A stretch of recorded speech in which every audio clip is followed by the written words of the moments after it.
Sir, आज हमारे साथ आपको सुशील पंडित जी दिखाई दे रहे हैं, कश्मीरी एक्टिविस्ट और साथ ही पंडित होने के नाते उन्होंने खुद वो दर्द झेला है जिसके बारे में पिछले 40 सालों में खूब कहा गया है, लिखा गया है, बताया गया है। तो सर बहुत-बहुत स्वागत। जी। और मेरा आपसे आज पहला सवाल ये है, क्योंकि खबर ये है कि 2 मतलब अगस्त के पहले हफ्ते में एक चिट्ठी आई थी, एक थ्रेट आई थी और अब एक बार फिर से थ्रेट आई है कल, जिसमें कश्मीरी पंडितों को धमकाया गया है।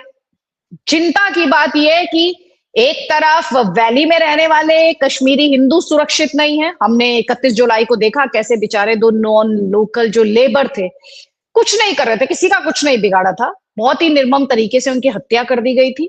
और फिर ये धमकी वाली जो 2 चिट्ठियां आई, इन चिट्ठियों के लिए सबसे ज्यादा चिंता करने वाली है, चिंतित करने वाली जो बात है इन चिट्ठियों से जुड़ी वो ये है कि इन चिट्ठियों में लोगों के नाम भी हैं, हिंदू पंडितों के नाम भी हैं, उनके एड्रेस भी हैं, उनके व्हीकल के नंबर भी हैं, उनके फोन नंबर्स भी हैं, जो कि अपने आप में बहुत ही शॉकिंग बात है। खुद उमर अब्दुल्ला ने ये बात कही कि ये बहुत ही शॉकिंग बात है और ये चिंता बढ़ाने वाली बात है। आप कितना शॉक्ड हुए इन चिट्ठियों से, जो कि यूनाइटेड लिबरेशन काउंसिल, जो कि लश्कर का फ्रंट मुखोटा ऑर्गेनाइजेशन है, उससे जुड़ी हुई बताई जा रही है? सच मानिए, मुझे कोई आश्चर्य नहीं हुआ अदिति जी। मुझे कोई हैरानी नहीं हुई। ये वही तौर तरीके हैं जो आज से 37 वर्ष पहले अपनाए गए थे। हाँ, हम्म। तब ईमेल्स नहीं थीं, तब ट्विटर नहीं था, तब फेसबुक नहीं था, तो तब घरों के ऊपर दरवाजों पे नोटिस चिपका दिए जाते थे। मस्जिद में हिट लिस्ट टांग दी जाती थी और लोगों को बुलाकर बता दिया जाता था कि तुम्हारे पास इतनी मोहलत है, निकल लो। पड़ोसी आके कह जाते थे कि भैया हम जिम्मेदारी नहीं ले पाएंगे, हालात खराब हैं, चले जाओ। तो ये एक तरीका था। तब भी 2 हत्याएं करके 2000 लोग या 20,000 लोग आतंकित किए जाते थे और मंशा यही थी कि हिंदुओं से घाटी को खाली करा लिया जाए, हम्म। क्योंकि हिंदू स्वतः स्फूर्त स्पॉन्टेनियसली एक देशभक्त नागरिक होता है। वो अपनी देशभक्ति के साथ समझौता नहीं करता है। वो नारे नहीं लगाएगा आजादी के, वो पाकिस्तान का हम्म। झंडा नहीं उठाएगा, वो जिहादियों की मदद नहीं करेगा। इसलिए वो जिहाद की राह में रोड़ा समझा जाता है और उसको मुखबिर का नाम दिया गया इन लोगों द्वारा कि हम्म। ये, हम्म। हम्म। हाँ, ये सरकार के गुप्तचर हैं, ये देश के आंख और नाक कान हैं और ये हम पर नजर रखेंगे अगर ये यहां टिके तो हमसे उन्हें इस बात के खतरे थे। इसलिए उन्होंने सबसे पहले हमें टारगेट किया। और दूसरी बात, हम पूरे कश्मीर घाटी में 6 तो मुश्किल से 4 या 5%, लेकिन हम लोग क्लस्टर्स में, घेटोज में झुंड बना के नहीं रहते थे। हम प्रदेश के हर जिले, हर तहसील, हर गांव में थे, हर मोहल्ले में थे, चाहे 50 घरों में एक घर हो, लेकिन हमारी वहां पर मौजूदगी थी। उस उपस्थिति के कारण हम वहां के चप्पे चप्पे से परिचित थे, हम वहां के लोगों से परिचित थे। हम जानते थे कौन किस मिजाज का है, उसके दिमाग में क्या खरपतवार है और वो क्या खुराफात करेगा या कर सकता है या सोच रहा है। यही हमारे लिए हमारे प्राणों का सबसे बड़ा शत्रु बन गया कि हम जानते थे वहां के लोगों को, वहां की भूमि को, वहां की मिजाज को, वहां की हवा को पहचानते थे। अब सरकार को भी ये पता है, ऐसा नहीं है कि नहीं पता है कि हमें वहां से क्यों निकाला गया। हम कलमा पढ़ लेते, हम भी रह हम्म। जाते, हमारे घर बच जाते, हमारे व्यवसाय, जमीनें, बाग सब बच जाते, हमारी जान बच जाती। लेकिन क्योंकि हमने वो समझौता नहीं किया, इसलिए हम चुन चुन के मारे भी गए और दौड़ा दौड़ा कर निकाले भी गए। सरकार को भी मालूम है, लेकिन सरकार इस विषय में संवेदनशील नहीं है। हम्म सरकार ने इस दिशा में नगण्य, लगभग कुछ नहीं किया है। हम्म। हमारी उम्मीद जगी थी कि 5 अगस्त 2019 के बाद 370 के निरस्त होने के बाद हम्म ये सरकार युद्ध स्तर पर इस विषय पर काम करेगी, क्योंकि ये जिहाद को युद्ध का नोटिस जैसा ही था। अगर आपने 370 को निरस्त किया, मतलब आपने बता दिया, मुनादी कर दी, छत से ऐलान कर दिया कि अब आपकी खैर नहीं है। आप जिस वट वृक्ष के नीचे अब तक शरण पाए हुए थे, जिस छत्र छाया में फल फूल रहे थे, अब वो हटा ली गई है। लेकिन उसके लिए एक जो उचित आगे के कदम थे, वो ये था कि कश्मीर की नौकरशाही में से, कश्मीर की व्यवस्था में से, वहाँ की लोअर जुडिशरी में से, वहाँ की एकेडेमिया में से, वहाँ के मीडिया में से, वहाँ की सिविल सोसाइटी ऑर्गेनाइजेशंस में से चुन चुन के जिहादियों को निकाल बाहर किया जाता, उनको पहचाना जाता, उन पर मुकदमे चलते, उनकी नौकरियां ली जाती, उनको सजाएं दी जाती। ऐसा कुछ नहीं हुआ, जबकि उन्हें इस बात की आशंका थी कि अब डंडा आया, अब डंडा आया, अब डंडा आया। लेकिन उसके बाद जब महीनों और सालों गुजर गए, उन्हें समझ में आ गया कि ये सरकार, इसको क्लू नहीं है, इसको कुछ अता पता ही, हवा ही नहीं है कि कश्मीर में करना क्या है। तो आज वो फिर से संगठित होकर, फिर से हिम्मत बांधकर ये दुस्साहस कर रहे हैं। और सरकार ने भी घोषणा की है ना, टूरिज्म के साथ लड़ेंगे टेररिज्म का, मतलब मुकाबला टूरिज्म से करेंगे। तो ना सिर्फ जुमलेबाजी है, बल्कि ये सच में, हम ताल ठोक के कहते हैं, भाई पिछले साल 1 करोड़ आए थे, इस साल 1.25 करोड़ टूरिस्ट आए हैं। तो टेररिज्म हार गया, अलगाववाद हार गया। हम्म इस तरह की भ्रांतियां पाले हुए बैठे हैं हम, कि पत्थरबाजी बंद हो गई तो जिहाद मानो हवा में उड़ गया भाप की तरह। हड़तालें बंद हो गईं तो मानो लोगों का रातों रात मिजाज बदल गया। अब ऐसे तो होता नहीं है। जब व्यवस्था का थोड़ा बहुत भी खौफ होता है, डर होता है कि नतीजे भुगतने पड़ेंगे, तो वो पैंतरा बदलते हैं। जब वो कलाश्निकोव लेके एनकाउंटर करते थे, अब छोटे हथियार लेके डायरेक्ट टारगेटेड किलिंग करते हैं। उन्हें पता है कि रास्ते पर जो नाकेबंदी होती थी, तलाशी ली जाती थी, पहचान पूछी जाती थी, वो सब सिस्टम हटा दिया गया है, क्योंकि नॉर्मलसी का ढोंग करना है, एक नॉर्मलसी का प्रपंच जैसा बुनना है, ताकि लोगों को बंकर्स ना दिखें, ड्रॉप गेट्स ना हम्म दिखें, नाकाबंदी, जामा तलाशी, घेराव करके घरों की तलाशी, ये सब ना हो, क्योंकि फिर इससे हम्म नॉर्मलसी का नैरेटिव नहीं चल पाता। अगर नॉर्मलसी का नैरेटिव चलाना है तो सब कुछ एकदम सामान्य दिखना चाहिए, भले ही वो सामान्य सतही हो, सतह के नीचे कुछ भी पक रहा हो। तो उसी का ये नतीजा हुआ जब इन्होंने कहा कि देखिए साहब, अब सब ठीक ठाक है। मैं आपको बताऊं, 25 मार्च 2025 हमारे गृह मंत्री ट्वीट किया है, आज भी उनकी ट्वीट लाइन पे है, कि terrorism, no, separatism is history in Kashmir. इसका इमीडिएट कारण ये था कि दो हुर्रियत के नाम नेहाद, न जाने कौन, कोई पहचानता जानता नहीं उनको, अपने पड़ोस में भी ऐसे लोगों ने बीजेपी ज्वाइन कर ली। तो अब हुर्रियत के दो छुट भाइयों ने बीजेपी ज्वाइन कर ली, तो कश्मीर से सेपरेटिज्म खत्म हो गया। ये ट्वीट किया उन्होंने। और इस बात को 3 हफ्ते ही हुए थे कि 22 अप्रैल को पहलगाम में इन्होंने छुट्टियां मनाने आए, हनीमून मनाने आए जोड़ों को विधवाओं के रूप में वापस भेजा। तो जब आप इस तरह के भ्रम पार लेंगे और निर्दोष लोगों को बुलाएंगे, आओ जी आओ, कश्मीर अब सामान्य है, आओ जी आओ, अब फिल्मों की शूटिंग हो, आओ जी आओ, अब यहाँ जमीन खरीदो, निवेश करो, यहाँ की लड़कियों से शादी करो। ये बैंड बजाएंगे आप बिना किसी आधार के, वहां पर बिना कोई सुरक्षा की व्यवस्था किए, तो कैसे चलेगा? और आज यही बातें फिर मुंह चिढ़ाती हैं।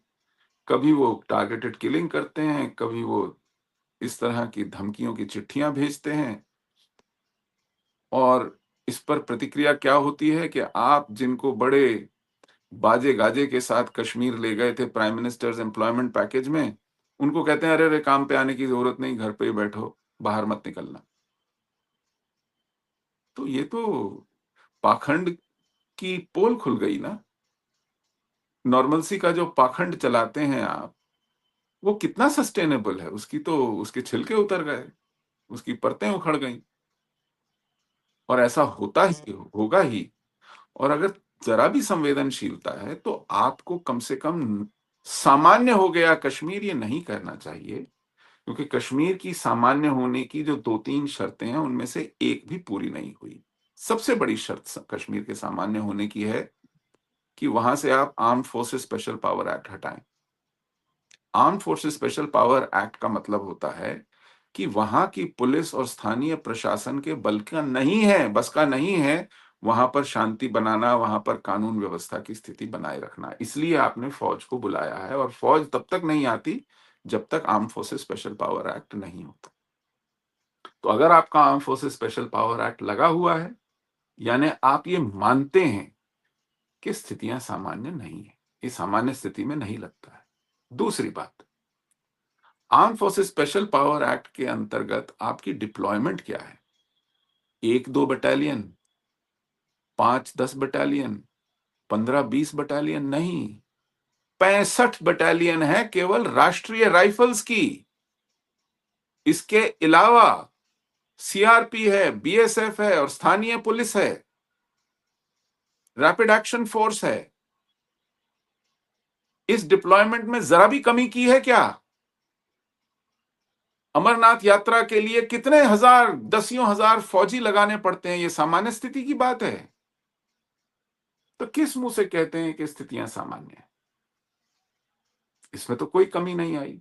तीसरी बात, अगर स्थितियां सामान्य होंगी तो क्या कश्मीरी हिंदू जो 37 साल पहले अपनी जान हथेली पर रखकर भागे थे, वो वापस नहीं लौट जाते?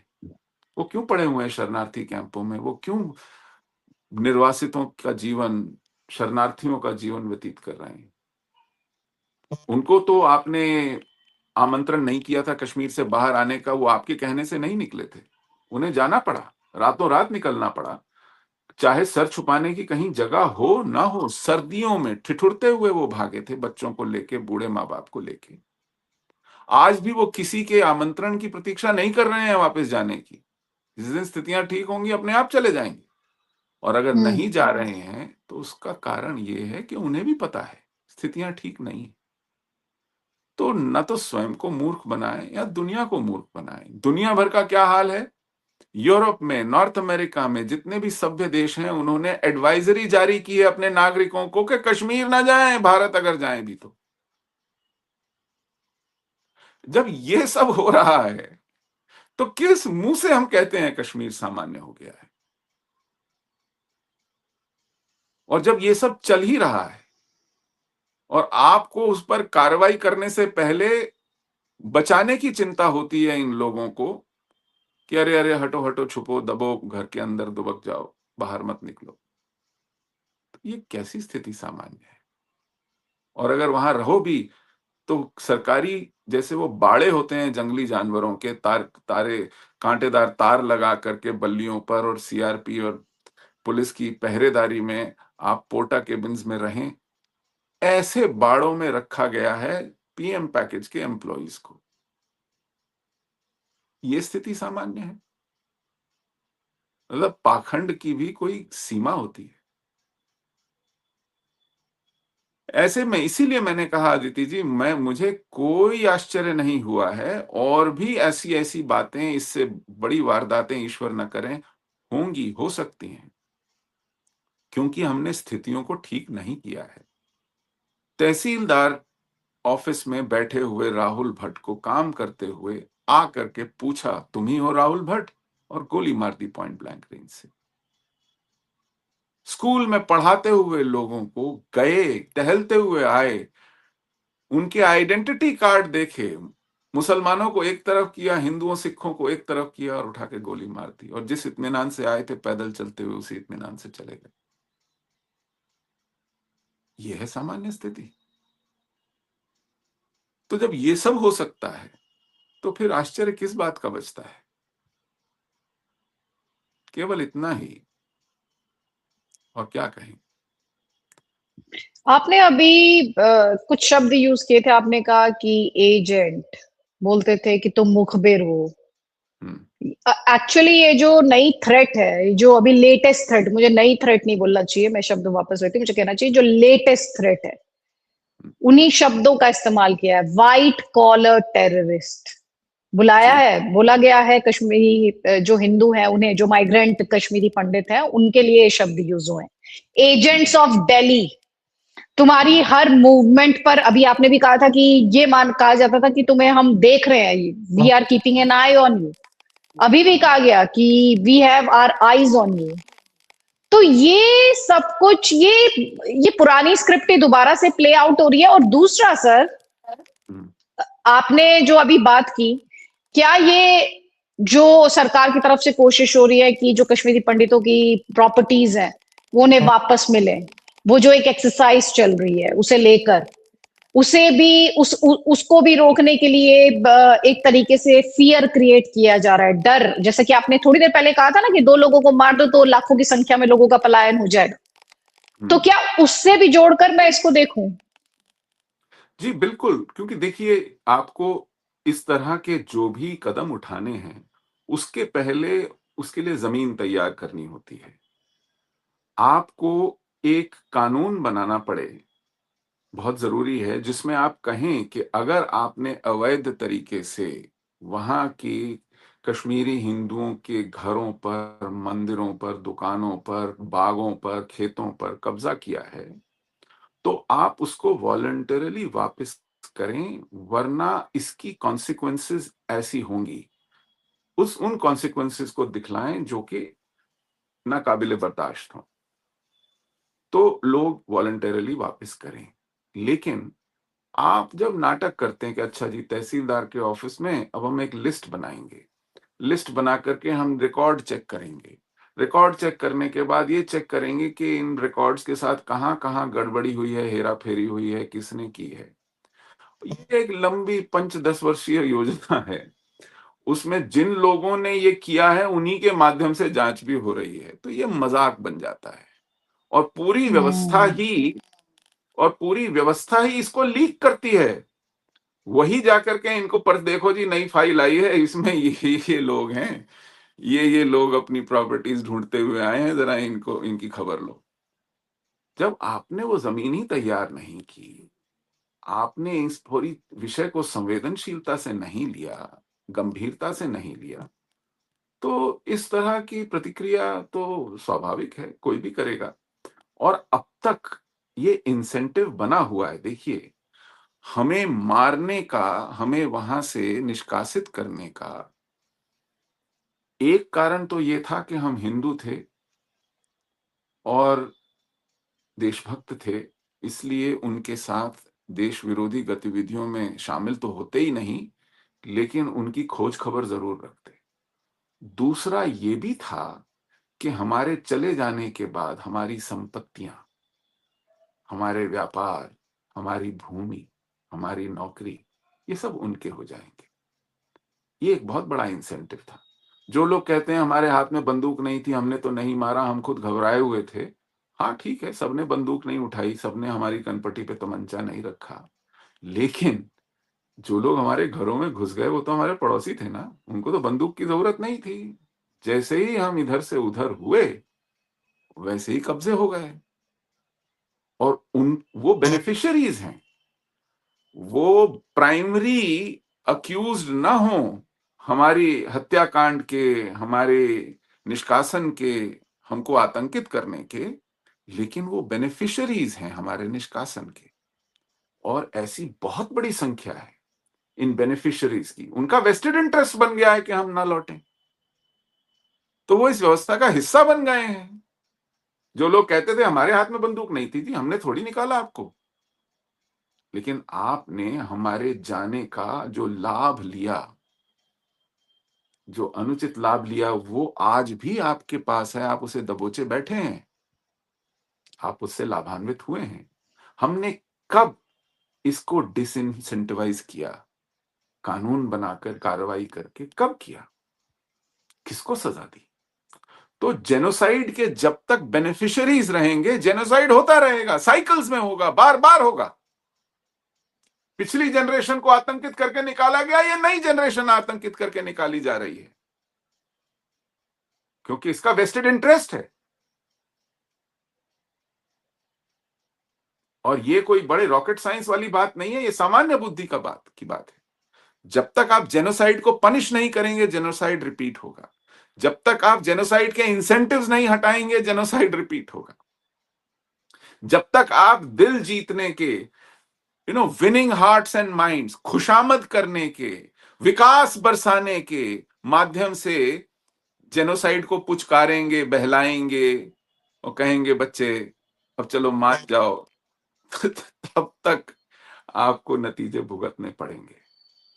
ये मूर्खताएं हैं और ये समय की बर्बादी है। तीन तीन आपको इतने मजबूत जनादेश मिलते हैं।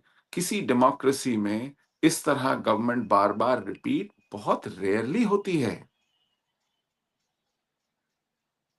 इस तरह के अवसर बार बार ऐसे ही नहीं आते,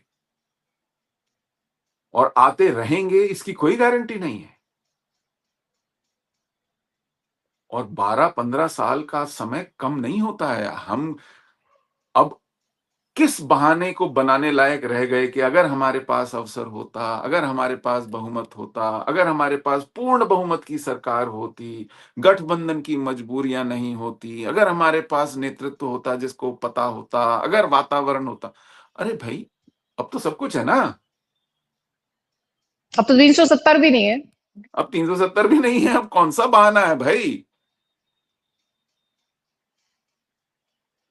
अब तो कश्मीर में 2019 के बाद केंद्र का सीधा नियंत्रण है, सीधा। कोई बिचौलिया सरकार नहीं है जिसकी खुशामद करनी है। वो बिचौलिया सरकार भी लगभग साल भर पहले ही आई है, उससे पहले सीधा आप ही थे सरकार बहादुर, दोनों स्तरों पर, तीनों स्तरों पर। और और सर, जो बातें आप कर रहे हैं, एक्चुअली कानून व्यवस्था तो उनके पास नहीं है। उमर अब्दुल्ला की सरकार के नहीं पास है, कहाँ कानून व्यवस्था है? सीधा नहीं वो है, एचएम के पास है, होम मिनिस्ट्री के पास है। बिल्कुल नहीं। मैंने कहा चलिए, administration, bureaucracy, revenue records, policy making, जमीन का अधिग्रहण, ये सब चीजें एक्सेसरी राइट्स होते हैं। कानून व्यवस्था तो सीधे सीधे डंडा होता है, लेकिन आपके पास कलम भी है, कागज भी है, कानून बनाने के अधिकार भी हैं, उनको जमीन पर इंप्लीमेंट करना। अब देखिए, वो यूनियन टेरिटरी है, यूनियन टेरिटरी का स्टाफ सेंट्रल गवर्नमेंट के अंतर्गत होता है, डिपार्टमेंट ऑफ पर्सनल के अंतर्गत होता है। वहां के जितने भी अब नौकरशाह हैं, वो यूनियन टेरिटरी कार्डर के अंतर्गत आ गए हैं। उनका स्थानांतरण देश में कहीं भी हो सकता है, और देश में कहीं से भी वहां पर स्टाफ ले जाया जा सकता है। और वो हमने देखा भी है, हुआ भी है। हाँ, तो ये केवल खानापुरी करने के लिए हो, इसका जमीन पे असर ना दिखाई पड़े। आप तो राज्य भी हो ना, तब भी आप एक अजय पाल को दारोगा नियुक्त कर सकते हैं यूपी से उठा के बंगाल में, लेकिन अब तो वो केंद्र शासित प्रदेश है जम्मू कश्मीर। तो क्या बात आड़े आ रही है? कौन सी इच्छा शक्ति हम्म की कमी है? और इसका हिसाब किताब लिया जाए, ये सवाल पूछे जाएं, ये बड़ा जरूरी है। ये नारेबाजी से मामला निपटाया न जाए, इसमें तुकबंदी करके पतली गली से निकल जाएं हमारे राजनेता, जुमलेबाजी करके सदन में इतिश्री कर लें इस पूरे विषय की, ये अच्छी बात नहीं, ये अपेक्षित नहीं है। कम से कम इस सरकार से इसकी अपेक्षा नहीं।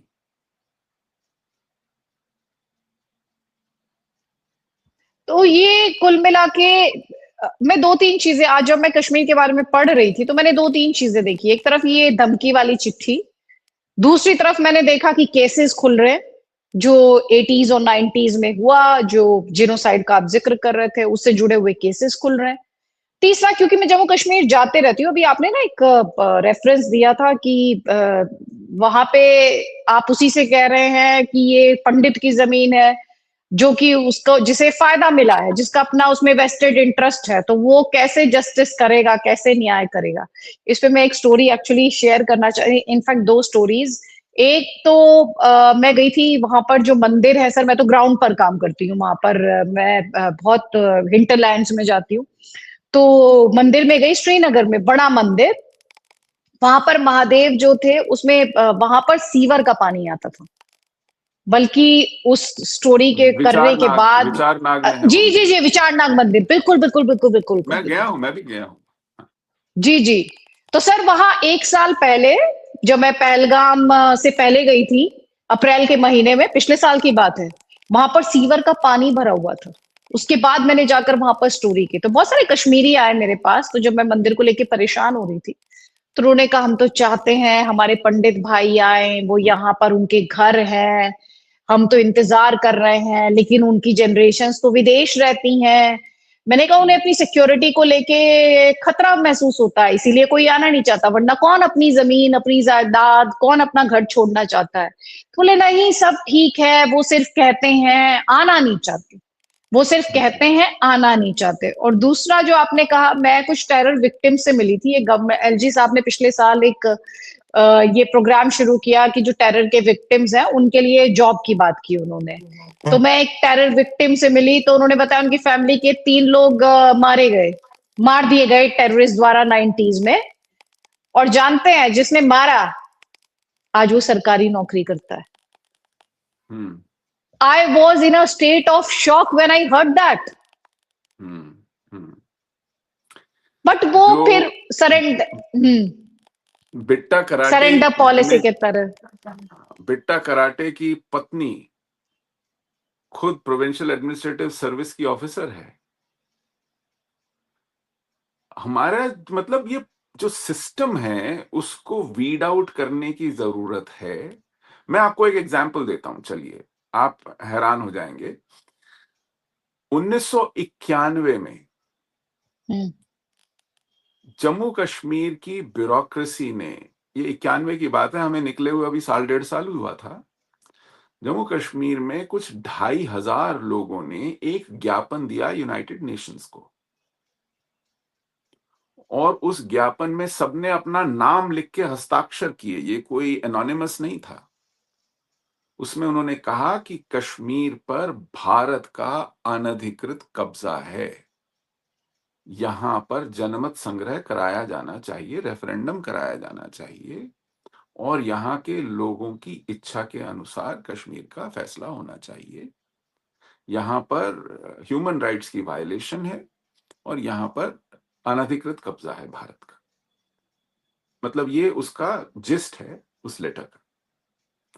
इसमें आईएएस ऑफिसर्स भी शामिल थे, 4। और ये कश्मीर की जो एम्प्लॉयज एसोसिएशन के सरगना थे, उन लोगों ने इसको मोबिलाइज किया, और आप जुर्रत देखिए, लोगों ने अपने नाम, डेजिग्नेशन और बाकायदा सिग्नेचर्स किए, उसको ओन अप किया।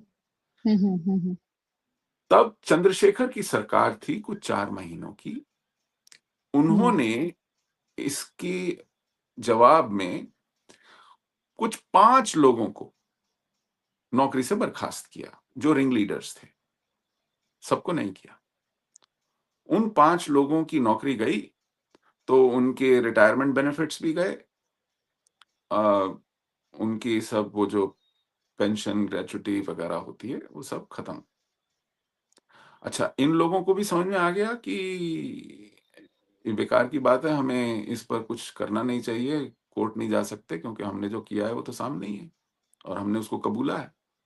तो उन्होंने इसको कहीं कोर्ट में चैलेंज नहीं किया। हम्म। उन्होंने किसी गवर्नर, प्रेसिडेंट को कोई मर्सी पिटिशन नहीं ज्ञापन दी। नहीं दी। उन्होंने उनके बिहाफ पे किसी पॉलिटिकल पार्टी ने कोई रेजोल्यूशन पास नहीं किया, कोई अनुशंसा नहीं की कि इनके ऊपर रहम किया जाए, कुछ नहीं किया गया। और कुछ वर्षों बाद सुओ मोटो भारत सरकार ने इन सब को वापस नौकरी पे लिया। इनको इनकी रुकी हुई जो इंक्रीमेंट्स थे वो बहाल किए। जो पीरियड इन्होंने सर्व नहीं किया था उसकी सैलरी दी। प्रमोशंस में कोई फर्क ना पड़े ये इंश्योर किया गया। और ये सारे के सारे सीना तान के वापस सर्विस में आए बिना माफी मांगे।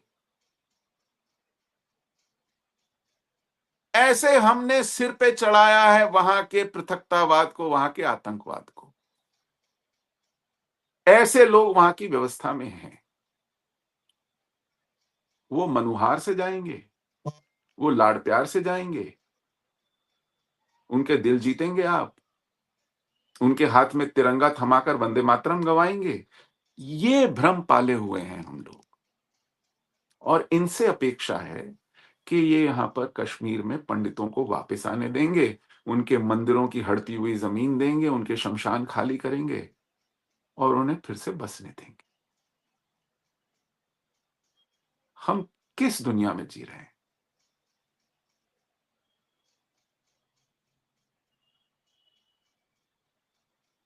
इसके बाद क्या रह जाता है अदिति जी?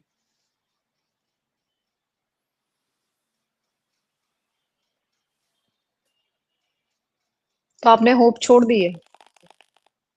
नहीं नहीं नहीं नहीं, देखिए,